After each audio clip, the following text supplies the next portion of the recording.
Então vamos aos astecas aí, nossa próxima população. Os astecas, gente, ou mexicas, merricas, né? A gente pode chamar de astecas, mas alguns conhecem como merricas, né? Então vocês podem pensar nessa região merricas, México, vocês já têm ideia de onde que eles viviam. Viviam na região que hoje corresponde ao México, mais ou menos ali entre os anos 1300 a 1521. E ao contrário dos maias, que quando os espanhóis chegaram, a sociedade deles já tinha quase toda sido extinta, ao contrário dos maias, esse povo dos astecas tiveram muito contato com os espanhóis e por isso que a sociedade deles, que estava em auge, estava crescendo, acabou ruindo. E a gente vai chegar lá. Os astecas, gente, significa... Deixa eu aumentar o brilho de novo, porque agora tá um negócio melhor para enxergar. Pronto. Asteca significa Aztlán. A palavra asteca, ela vem de Aztlán. Aztlán é uma palavra do idioma deles que servia basicamente para se referir a um lugar mitológico, um lugar mítico no norte daquela região onde eles estavam vivendo. Por quê? Eles acreditavam que o povo deles veio daquele norte e aí eles vieram andando, né, atravessaram ele. Na hora que eles chegaram nessa região do México ali, um sacerdote importante teria visto um sinal dos deuses que era para eles ficarem ali e estabelecerem a sua sociedade naquela região. Esse sinal teria sido uma águia, esse sacerdote teria visto uma águia pousada num cacto com uma serpente na boca. Ela tinha capturado uma serpente e aí ele viu, o sacerdote viu lá a águia com a serpente no bico lá em cima do cacto. Ele falou, é um sinal dos deuses pra gente se estabelecer aqui. Vocês já devem saber o que na bandeira do México hoje em dia tem justamente a ave com a serpente no bico lá em cima do cacto. É uma herança cultural daí muito interessante pra gente pensar, né? Então, Azteca significa Aztlán, um lugar mítico ao norte. Ainda existem estudos para comprovar a origem dessa civilização, ou seja, eles falavam isso, mas os estudos ainda estão tentando buscar da onde que eles vieram, se foi mesmo do norte, ou de onde que eles vieram antes de se estabelecer naquela região do México. Eram considerados povos sanguinários. Aí vocês vão falar, mas professor, sanguinário, ele matava todo mundo. Também, mas não é só por causa disso. Eles também acreditavam em rituais e tudo, e eles tinham que fazer esses rituais para poder agradar os deuses e evitar fomes, epidemias e tudo isso. Inclusive, epidemia é um problema gigantesco, né? Porque se tiver seca, por exemplo, você vai ficar faltando água e aí vai ter uma higiene muito piorada, e isso vai causar uma epidemia, que foi inclusive um dos fatores que eu até, lembrando aqui que eu devo ter passado sem ele nos maias, foi um dos fatores que levou à extinção ali dos maias. Então eles eram considerados povos sanguinários. Por que eles eram considerados sanguinários? Porque eles eram conquistadores e eles eram guerreiros. Professor, o que significa isso? Eles conquistavam terras, gente. Eles eram basicamente pessoas guerreiras, eram tribos guerreiras que eles lutavam, eles invadiam outras terras, lutavam com os seus guerreiros para poder tomar essas novas terras. Então eles queriam conquistar novas terras e eram povos guerreiros. Por isso esses povos guerreiros são chamados de povos sanguinários. Mas basicamente só porque eles eram guerreiros. Agora a gente vai falar de economia. Nessa a gente vai começar pela economia, depois a gente fala de sociedade. A economia deles era baseada em quê? Era baseada na agricultura. Então, a base principal da economia maia, também agrícola, né? Mas a base principal tinha o comércio. A economia do povo asteca é baseada na agricultura. E eles produziam o quê? Basicamente eles produziam milho, várias variedades, é ótimo, né? Vários tipos de milho, assim como os maias. Então, interessante é isso, como eu falei para vocês. Eles receberam muita influência cultural de outros povos, entre eles dos maias. Tanto que alguns deuses, a gente vai falar por aqui, são deuses que eles pegaram emprestados da mitologia dos maias.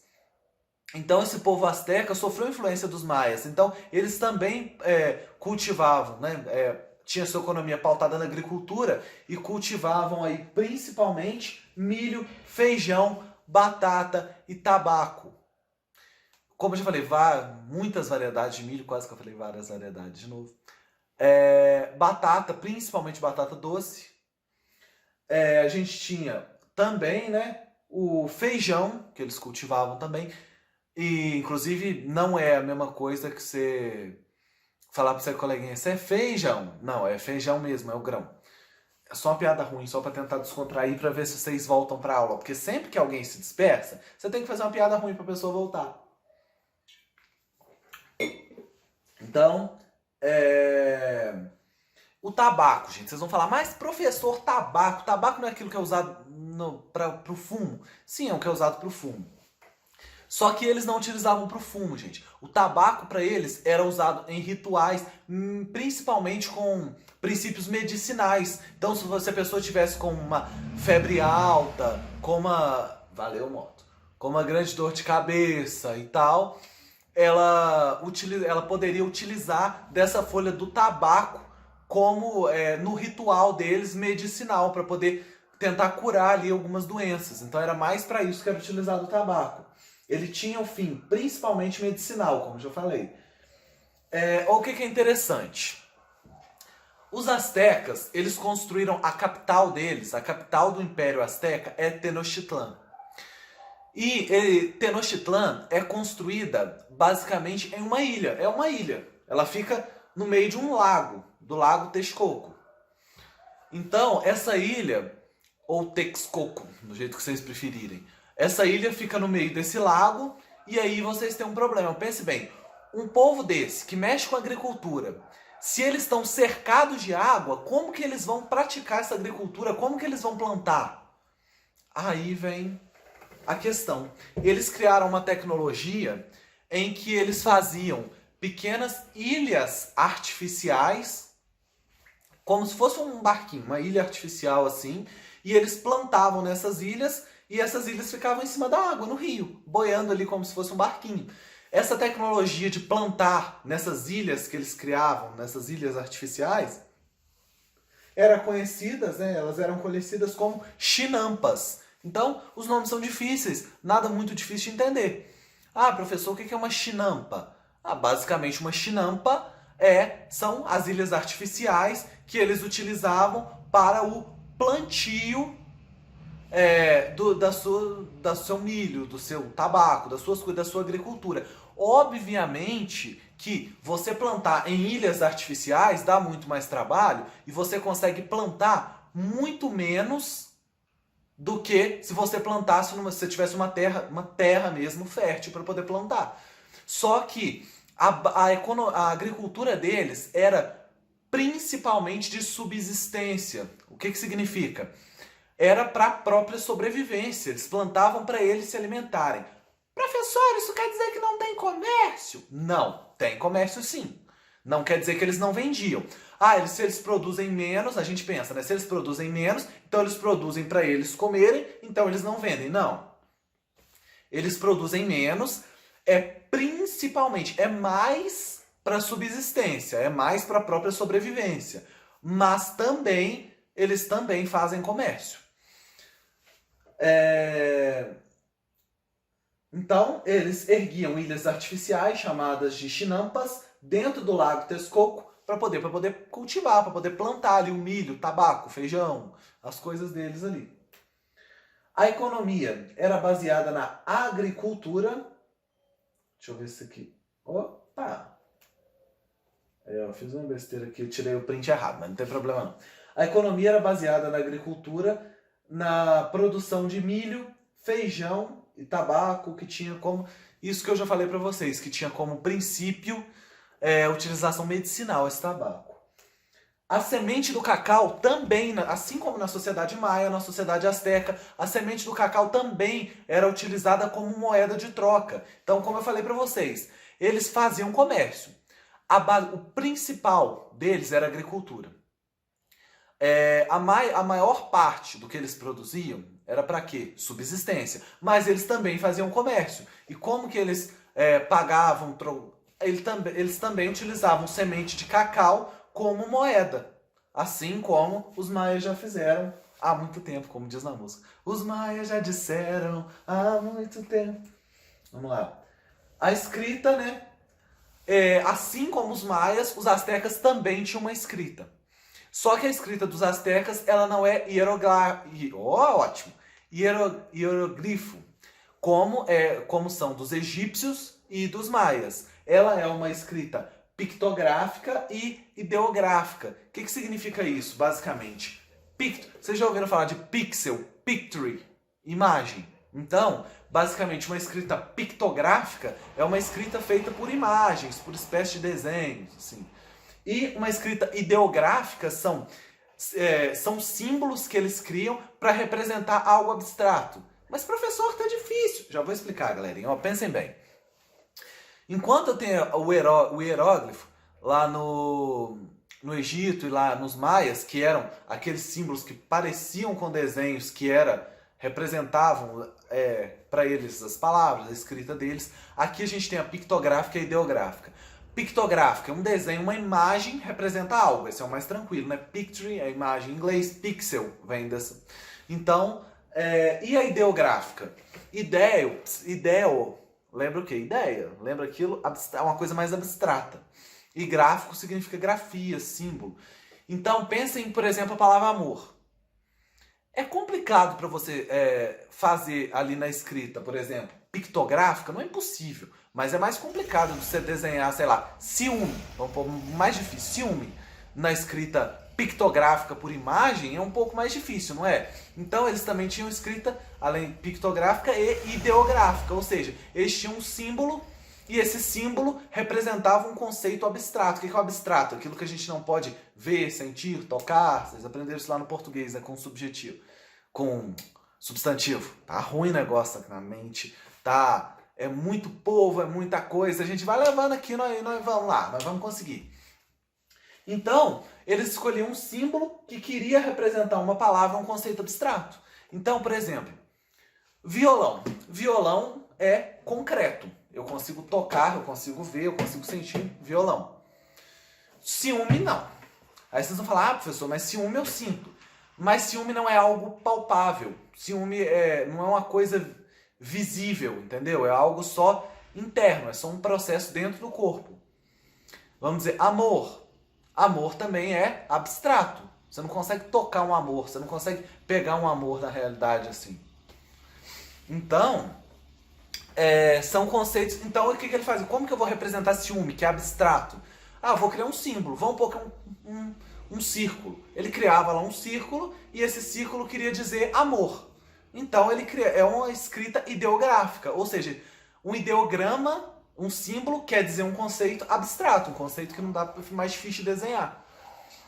Mas não havia uma regra de como eram utilizadas, podendo ser utilizadas em várias situações. Ou seja, não existia, assim como na sociedade maia, a gente tinha uma regra. Por quê? Só a alta patente tinha acesso ao hieróglifo e era uma escrita única que era um presente dos deuses. Aqui na sociedade asteca, com esses ideogramas, não existia, não era muito unificado. Ou seja, numa região do Império Azteca, você poderia fazer um símbolo de um jeito, no outro. O importante era o quê? As pessoas não tinham um jeito, não existia um jeito certo de ler. Por exemplo, se eu escrevo aqui para você a palavra ideia, você pode ler ideia, você pode ler ideia, você pode ler ideia, mas o português diz o quê? A gente perdeu o acento, mas só para vocês entenderem. O português punha um acento lá e diz que é ideia. A regra do português diz que você tem que ler ideia, que essa palavra chama ideia e significa isso. Eles não tinham essa regra rígida. O importante era você escrever ali, fazer os seus símbolos e o outro te entender. Se o outro estivesse te entendendo, não tinha uma regra certa para ele ler. A religião deles também era politeísta. Poli, muitos, teísta, Deus. Tinha muitos deuses. Era ligada também aos deuses da natureza, assim como na sociedade maia. Olha que interessante. Então, as forças da natureza, existia um deus da fertilidade, existia o deus do amor, existiam vários, deus sol, deus lua. E esses deuses representavam conceitos aí da natureza. Então, a gente tinha Huitzilopochtli, eu vou falar. Huitzilopochtli, que era o beija-flor azul, que era um dos deuses deles, era o deus sol e protetor dos guerreiros astecas. Então, o guerreiro vai sair para lutar uma guerra, o guerreiro asteca, ele vai rezar para quem? Para o Huitzilopochtli, que tinha a forma, era chamado, né, significa beija-flor azul. Então ele era o deus beija-flor azul. Ele era o deus sol e o deus dos guerreiros. E também a gente tinha o Quetzalcoatl, que é a serpente de plumas. Era o deus da luz, da fertilidade, da natureza e da vida. Olha que interessante. Lembra que eu falei para vocês de um dos deuses? Deixa eu ver se eu consigo puxar aqui de volta. Não é certeza que eu vá conseguir. Mas, falando da religião dos astecas, a gente comentou que eles tinham dois deuses, lembra? O Kukulkan. Lembra do Kukulkan que eu falei? Esse Kukulkan, deixa eu abrir aqui de volta o outro. Esse Kukulkan, gente, ele era basicamente o mesmo deus, o mesmo dos deuses dos maias. Os astecas falaram, opa, os maias têm um deus que chama Kukulkan, e que ele é uma serpente com plumas, tipo penas, uma serpente cheia de plumas. Então a gente também vai ter, eles se inspiraram e eles também tiveram esse deus, um deus que é uma serpente de plumas, assim como o Kukulkan, só que tem outro nome, né? Quetzalcoatl. O Quetzalcoatl, ele é o Kukulkan, uma serpente de plumas, só que para os astecas. Ele era o deus da luz, da fertilidade, da natureza e da vida. Bem louco, né? Para uma pessoa que faz sacrifício, tem um deus da vida. Bem louco. Mas tinha deus da luz, deus da fertilidade, deus da natureza e deus da vida. Então, era esse que era a serpente de plumas. A eles se fazia sacrifícios humanos para a harmonia entre os deuses e os homens. Então, como eu falei, para não acontecer alguma coisa, tá tendo uma peste, tá tendo algum problema de... sei lá, de fome, de seca, é porque os deuses estão castigando. A gente precisa viver em harmonia para os deuses não castigar a gente. O que a gente faz? Sobe lá bonitinho na pirâmide, na hora que o sol estiver nascendo, e mata um sujeito lá em cima, pode ser um sujeito capturado de guerra ou uma pessoa que se ofereceu, mata esse sujeito lá em cima e oferece como oferenda a esses deuses para poder manter essa harmonia. Olha que interessante, galerinha. Então, como que eles matavam essas pessoas? Ou decepavam a cabeça, e tinha algumas coisas, gente, que eles chegavam a fazer o quê? Eles abriam e arrancavam o coração da pessoa com a pessoa viva, para poder fazer o sacrifício para os deuses deles. Eles também tinham dois calendários, né, que eles criaram. Um era o mitológico, que tinha 260 dias, e o outro era o solar, que tinha 360 dias no ano. 360, que era o solar, era muito parecido com o nosso. Mas eles tinham também o da religião, né, o mitológico, que tinha 260 dias. Então, galera, olha que coisa interessante.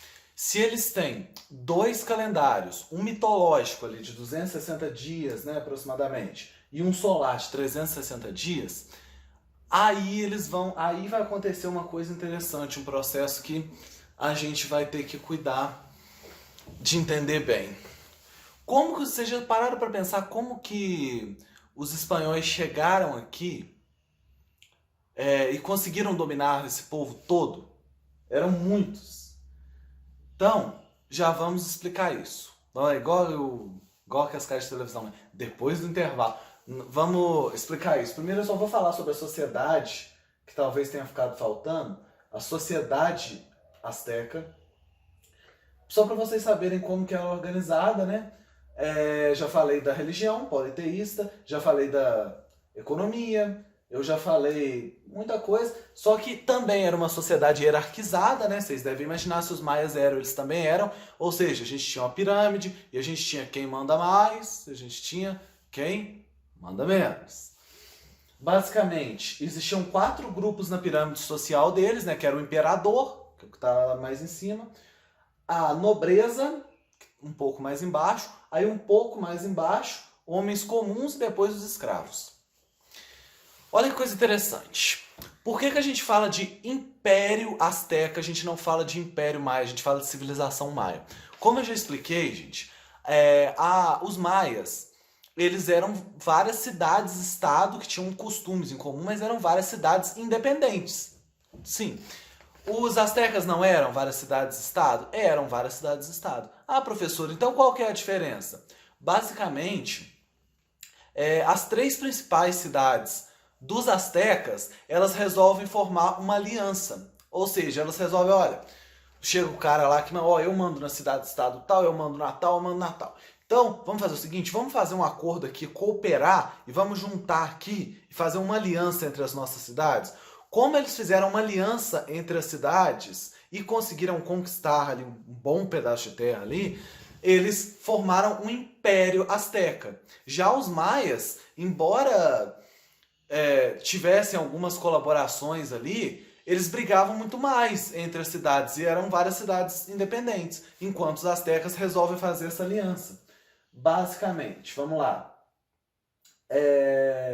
Como já falei para vocês, a sociedade política. A sociedade era marcada pela diversidade e hierarquização, e no seu auge ela chegou a ter cerca de 11 milhões de habitantes. É só essa sociedade azteca. Nas regiões conquistadas, né, eles conquistavam e eles exigiam um pagamento de imposto.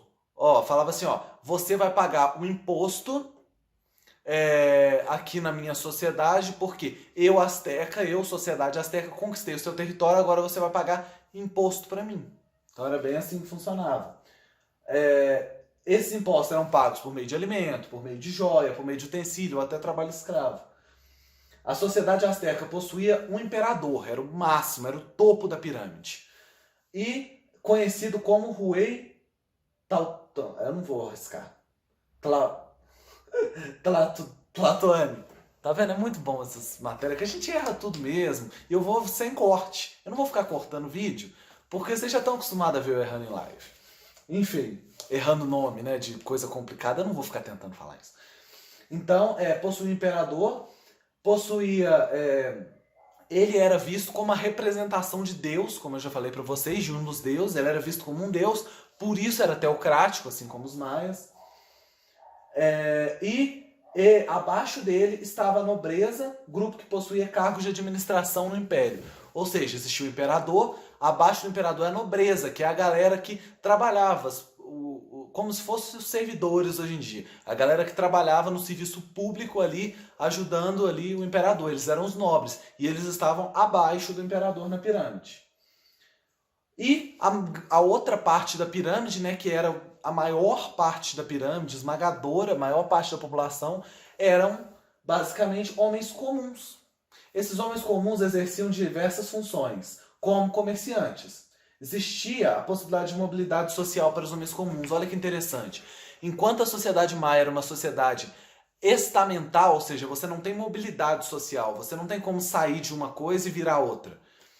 Já na sociedade asteca, somente para os homens comuns existia uma mobilidade social. Ele poderia ali ascender de classe, subir ou descer de classe ali. E, obviamente, né, por fim, na base ali estavam os astecas, que eram quem? Os escravos, que geralmente eram criminosos ou pessoas endividadas. Então a gente tinha o imperador, né, os nobres, os homens comuns, esses tinham mobilidade social, e embaixo de tudo, os escravos, que eram esses prisioneiros. Religião, já até comentei, que eles tiravam o coração da pessoa viva para poder fazer basicamente para poder fazer os rituais deles ali, de agradar os deuses deles. Cultura. Possuíam um grande conhecimento de astronomia, assim como, óbvio, e se eles faziam arquitetura, assim como os maias e tudo, eles tinham um grande conhecimento de astronomia, de matemática, de várias coisas. E, como já expliquei para vocês, né, da economia que era baseada ali em ilhas artificiais, que eram conhecidas como chinampas, Aí, o que vai acontecer, galera? Acho que eu falei tudo dessa sociedade assim. Claro, esse vídeo que eu passo para vocês, ele é um resumão. Não é a matéria completa. Como vocês vão ter acesso à matéria completa? Lê o PET, faz os exercícios, mas não deixa de pesquisar, gente. Abre lá a internet, abre o Google, mas olha sites confiáveis. Sites como Sua Pesquisa, sites como Brasil Escola, e olha se no final está escrito lá quem que escreveu, para ver se é confiável, se é um mestre em história, se é um historiador, é confiável. Geralmente, né? Enfim. Então, não deixem de pesquisar, pesquisem. Vai lá, procura na internet. Império Maia, lê sobre o Império Maia. Eu faço aqui para vocês, é um resumão, para ficar mais fácil. Mas vocês também têm que estudar sobre o tema, para aprofundar. Vocês querem ver mais detalhes? Tem filmes, eu não vou lembrar o nome do filme agora. Acho que é Eldorado, O Caminho de Eldorado, um filme da Disney de animação, que fala sobre a conquista dos espanhóis em cima de povos como os astecas, que eu vou falar agora para vocês. Procurem, gente, procurem músicas, procurem filmes. Digita lá, ó, Império Maia. Lê sobre o Império Maia, lê sobre o Império Azteca, vocês vão ver que interessante. O negócio deles matarem tirando o coração lá, isso é uma curiosidade. Obviamente que não dá para contar todas as curiosidades aqui. Não deixem de pesquisar, de procurar, ler no livro didático de vocês mesmo, procura que lá tem. Maias, Incas e Astecas. Lê o livro, procure sites confiáveis na internet, mas não deixa de estudar, de aprofundar o tema não, tá bom? Então, eles tinham dois calendários, como eu falei para vocês, o mitológico de 260 dias, o solar de 360. E aí, olha como que as coisas acontecem no mundo. Como que os espanhóis dominaram eles tem a ver com esses calendários. Eles acreditavam que a cada 52 anos a data batia igualzinho no calendário mitológico de 260 dias e no calendário solar de 360 dias. Então, a cada 52 anos, a data dos dois batia direitinho. E, segundo eles, na crença deles, esse dia que a data batia era, basicamente, ia ser um período em que os deuses iam vir na Terra aqui visitar eles e trariam grandes graças, grandes colheitas, grande felicidade, grande prosperidade para o povo deles. Justamente de 52 anos, quando batesse os dois calendários. Então, esses deuses viriam visitá-los. Olha o problema. Eles tomariam, os deuses deles, que era a serpente, como eu falei, né? A serpente de plumas, e o pássaro, como eu já falei para vocês, né? O beija-flor, tomariam forma humana, os deuses, e iriam visitá-los, trazendo prosperidade para eles. Vocês já devem imaginar o que aconteceu, né? Como que vocês acham que eles imaginavam que eram os deuses? Que era a forma humana desses deuses? Esse deus deles, que foi inspirado, como eu já falei o nome dele, que foi inspirado no deus dos maias, que é a serpente de plumas, ele viria na aparência de um homem branco, de barba, de olhos claros. Vocês já devem imaginar o que aconteceu, né? Se a crença deles era essa, chegaram os espanhóis aqui querendo dominar o negócio todo e, olha que coisa, Hernán Cortés era um cara branco de barba de olho claro, um espanhol. E agora? Esse conquistador entrou lá e aí eles começaram a achar que esse Hernán Cortés é o deus que está vindo visitar a gente. Porque bateu o calendário aqui e tal, é esse cara mesmo, a aparência dele é essa mesmo. E aí o que esse cara fez? Ele se aproveitou disso. Ele se aproveitou dessa crença deles de acharem que ele era o Deus para poder tirar riquezas da terra, né, e explorar aquele povo ao máximo que ele conseguisse, para poder tirar as coisas deles. Inclusive ele começou a ter uma relação até com o imperador dali. A queda do Império Azteca se deu com a colonização dos espanhóis a partir de 1519. O imperador era Montezuma II quando ele chegou. Se aliou ao explorador Hernán Cortés, suspendendo os sacrifícios humanos. Ou seja, ele chegou, eles acharam que ele era o deus, por causa do deus deles, né, um dos deuses, por causa da aparência, e ele começou a se aproveitar dessa história, começou a se encontrar com Montezuma II, que era o imperador ali dos astecas, e ele começou a... O Montezuma II percebeu uma coisa: opa, eles têm armas de fogo. Então eles podem acabar, dizimar a nossa população. Então vou dar uma ajudinha para ele aqui, porque vai que ele fica zangado, né? E resolve fazer uma chacina aí. E a população achando que o cara ali era um dos deuses.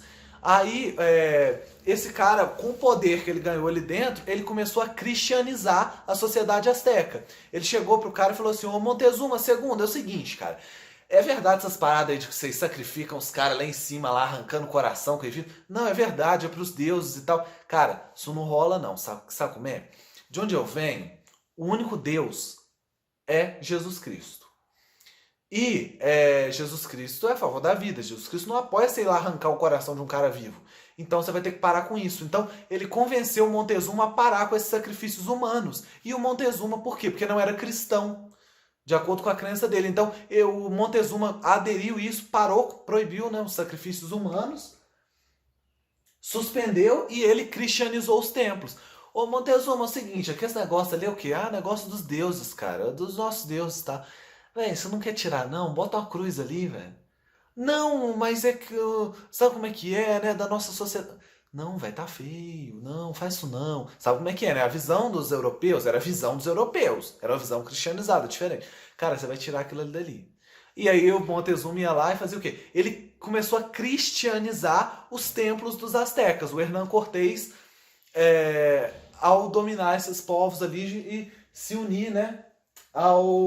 E se aliar ao Montezuma II. Após a morte do Montezuma, em 1520, os espanhóis fizeram o quê? Ó, Montezuma morreu, nós vamos tomar isso aqui tudo na força. Inclusive, se eu não me engano, tem até um filme que eu acho que ele mostra isso muito bem. Eles se aliam ao imperador e obrigam o imperador a fazer as coisas ali, né? Se eu não me engano, eu acho que pode ser um documentário. Se eu achar, eu passo para vocês. E aí ele se alia ali a esse imperador, e na hora que o imperador morre, ele fala: agora nós vamos tomar o poder. E aí os espanhóis fazem um banho de sangue lá com as armas de fogo que eles tinham, todo o poder, e com isso o Império Azteca cai depois da morte dele e da violência dos espanhóis, que conquistam todo aquele território e derrubam esse império. A gente vai estudar os Incas, não hoje, né? Vou gravar para vocês, ou provavelmente vai ser em live. Na semana que vem, na nossa live, a gente vai estudar sobre os Incas. Então, a gente estudou hoje sobre os Maias e sobre os Astecas. Na semana que vem, a gente vai estudar sobre os Incas, tá bom? Não deixem de perguntar, qualquer dúvida que tiver, tem o meu e-mail institucional, tem o WhatsApp, tem Instagram, nossa, tem o Conexão Escola, o chat, vocês têm muita maneira de conversar comigo. Vocês podem chamar e falar: professor, não precisa ter vergonha, é normal ter dúvida. Até professores têm dúvida, a gente tem dúvida. Então vocês chegam e falam: historiadores, cada historiador fala uma coisa, dependendo do assunto. Então até os historiadores têm dúvidas. Então chega lá e fala: ó, professor, eu tô com dúvida nisso, me explica, eu explico, não tem problema nenhum. Ah, professor, eu não entendi isso daqui. Tem como me explicar essa matéria? A gente não tem problema, a gente faz uma chamada no Google Meet, se vocês quiserem, com quem não tiver entendido, um grupinho de aluno, não tem problema. E a gente explica, não tem problema, mas não fiquem com dúvida, tá bom? Abração, fiquem bem, cuidem da saúde de vocês e de seus familiares e falou.